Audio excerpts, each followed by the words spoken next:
Cutting করব। তো আমি তার আগে বলি কেক কাটিং প্রথমে আমরা ন্যাচারালি ঘরের থেকেই কেকটা মানে আবিষ্কার করেছি আর ঘরের মধ্যে থেকেই স্পার্কেল আবিষ্কার করেছি।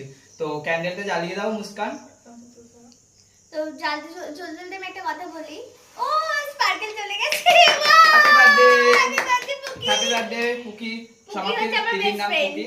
আমার বেস্ট ফ্রেন্ড। আমি সারাক্ষণ এর মধ্যে কার্টুন দেখি, মুভি দেখি, সিরিজ দেখি, প্রচুর কিছু সবকিছু। আমরাও চলে আসি লোটা কম্বল গুটিয়ে চিপস টিপস নিয়ে এখানে সারাক্ষণ এর সাথে আমি থাকি সারাদিন। আপনারা তো দেখেইছেন আমার অন্য ব্লগে। সারাদিন আমি এর সাথেই থাকি, তাই জন্য আমি কেকটা কাটি, যেহেতু আমার বেস্ট ফ্রেন্ড তাই। তো চলো কেক কাটা হোক। চলো পুকি। আমাদের বেস্ট ফ্রেন্ড না, আমাদের নরমাল ফ্রেন্ড। আমার বেস্ট ফ্রেন্ড। চলো চলুন কেক কাটা। হ্যাপি বার্থডে পুকি বলবো তো। Happy birthday pookie, happy birthday dear Samapti TV, happy birthday to you. Clap clap clap. Clap clap হলো পুকি কে খায়।